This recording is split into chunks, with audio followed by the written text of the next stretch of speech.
Namaste. I'm Vivek Govekar. Welcome to the Kundalini podcast. That was Zen. This is Tao. Today, I'd like to talk a little bit more about some of the experiences you have after you awaken your Kundalini energy. In the past few episodes, I've talked about various different topics, and I've just briefly mentioned some of the visions and some of these bewildering, bizarre things that start happening to you. Today, I'd like to talk about all of them and all of my symptoms, all of the symptoms that I've heard reported by other people, and try and understand them from a somewhat rational perspective and explain them to people and what happens and why it happens, as far as I've understood it. So, the most common symptom, of course, is when the energy awakens, it's like a wiggling snake, serpent that goes up and down, and it cleanses your nadis. You are not used to anything like that traveling all over your body. Kundalini has also been called bioelectricity. Now, why is it called bioelectricity? Because it does have an electric current. It has a charge to it. You give off some static electricity. A lot of people have a static charge. If you're wearing a wool sweater and then you have a static charge and you touch something and you feel a current. With Kundalini, that current is being produced by your body, inside your body. So if the energy accumulates, certain things, if you take stimulants of any kind, even caffeine, too much exercise, anything that excites the body, will create a lot of energy, and then that energy, if it's not resolved, will cause some damage to the internal organs if you don't know how to handle the energy. So a practice of grounding is very important, and that it took me about 6 months to learn about grounding, because I was going through so many things that I thought my goal should be to try and push the energy to do whatever it's doing and it'll go faster. No, it doesn't work that way. Your job is to step aside, be neutral. Don't excite yourself too much. Don't depress yourself too much with drugs or sedatives. Allow the energy to do its work. But in my zeal to jump on board this bandwagon, I did some damage by trying to excite the energy by taking supplements like lots of herbal supplements, lots of caffeine, and that agitated the energy too much. What that would do is it would keep me in an agitated state of mind, and that electricity would build up in my body. Now, this is going to sound very weird and bizarre, but this has happened to me and keeps happening to me if I'm not careful. I blow up a lot of bulbs. Your regular incandescent bulbs with filaments, I go to switch it on and boom, it just turns really bright and blows up. So just by touching bulbs, I'm blowing them up. In the first couple of months, I crashed one laptop, completely burned everything, hard drive, everything. Burned one desktop, one laptop, blew the fuse in one whole section of my house, right above this. And bulbs, I can't even keep count of how many bulbs I've blown. And all of this was happening quite regularly while the Kundalini energy, I was not aware of how to resolve that excess energy and how to ground it. When I found grounding as a technique, what that involves, and this is very important, anybody that's going through the process, you need to periodically stand outside in the dirt, on the grass, not on a man-made surface like concrete or even wooden surfaces. That's not going to help you as much. Stand on grass and start breathing. And visualize breathing in, pulling energy upwards from the ground into your body, pulling energy from the top of your head, from the sky, from the air. And both of these energies are forming like a connection. And with an exhale, dump all of that energy, allow it to go, release it. Just let go of everything that you're holding on to into the ground, and visualize yourself doing that, like energy is seeping out of you. White light is going up from top. With an inhale, you're drawing energy from the ground, and both of these energies on an exhale are going down into the ground. That practice helped me a lot, because just as the energy is flowing through your body, you also get the distinct sensation when you release it of it leaving your soles of your feet and seeping into the ground. extremely bizarre. I can understand how it might sound very weird. So is the experience of blowing bulbs when you touch them. But it happens. So this excess energy needs to be resolved. Also, sometimes if you're in a mentally agitated state, say you're angry, this is what happened to you. This is a true story. I have the habit of using my iPod. All the meditation music I've heard, even the Tibetan bowls and Indian classical music, I have it all on a couple of iPods, and I would listen to them through portable little speakers. One time, at the peak of this energy rising up and down through me, I was sitting in the bathtub listening to the music, and something happened that just irritated me big time. Like something, either a thought or something that was happening outside. And the iPod started to skip. It just kept skipping. And I can just still play that same audio file. And it has those skips in it that are, it's not a whole, the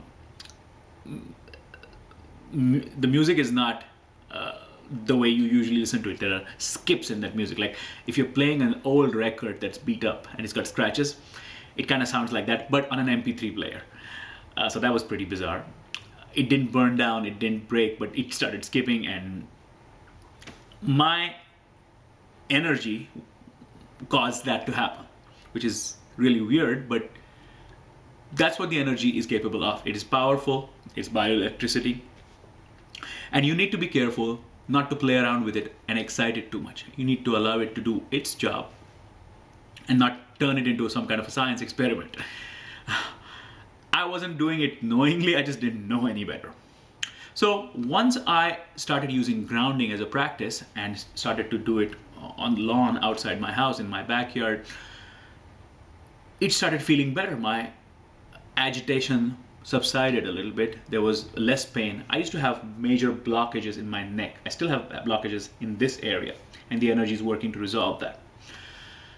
A blockage in a certain part of your body means that that chakra, there's a lot of blockage in there, and that has been repressed, and it needs to be cleansed.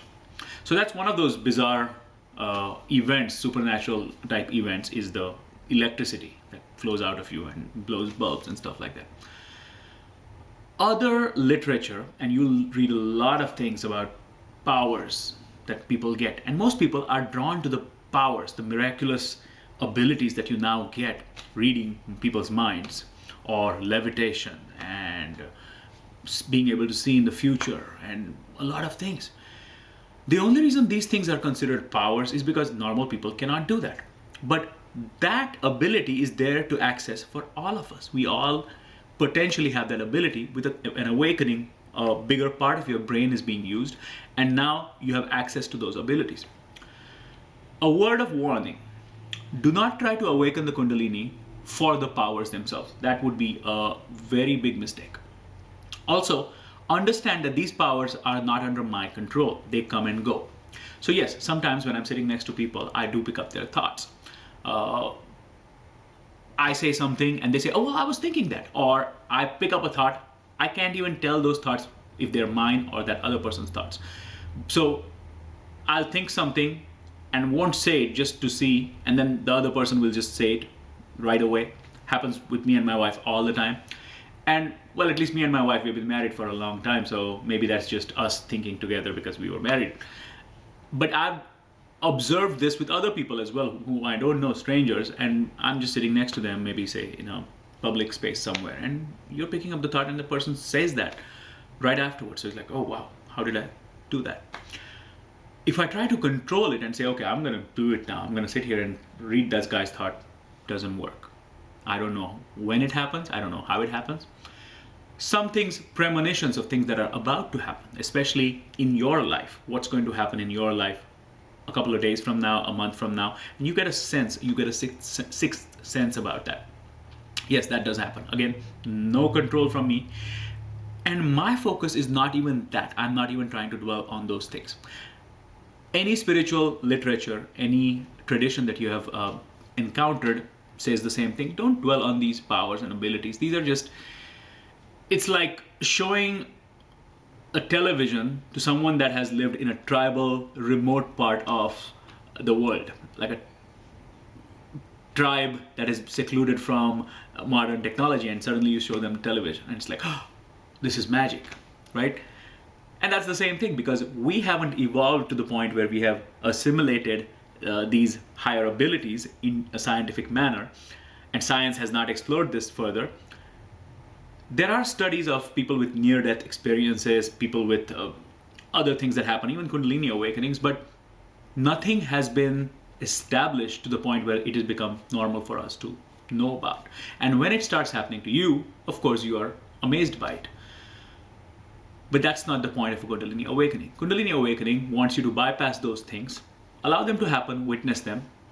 Just as you witness the bad things, you witness these things, these miraculous things, and achieve union with your inner self, with the higher divinity, with the higher power.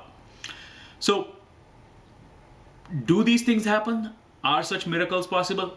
Yes, very much so. I can guarantee and assure you that that happens. Another thing that happens is you desire. If you desire something or crave something, that thing manifests in your life. Now, I don't know if because it's going to come into your life, you get the thought, or your thinking brings it in your life. Not sure. But all of that is also related to your past desires. As I've said before, a Kundalini awakening is about cleansing and removing a lot of junk from inside. So a lot of that junk, along with trauma, along with something bad that happened to you, is also your desires that have not been fulfilled, and you just crave something badly, not knowing that one day it might actually come into your life because of your wishing it constantly. Once that is given to you, however, it's up to you to decide what to do. And from what I have read and what my conscience tells me, it is to fulfill that so that there is no further craving.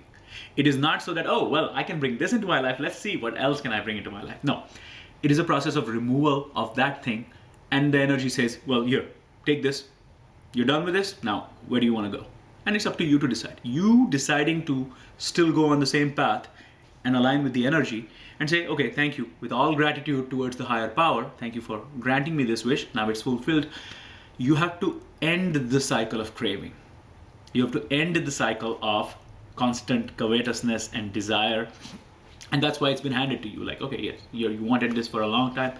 Here, there you go. Now let's move on. Can we move on now? That's what the energy is asking you. Once you decide to move on and go back into your inner self, your inner stillness, and explore that, that's the true purpose of the Kundalini. That's what it's trying to do.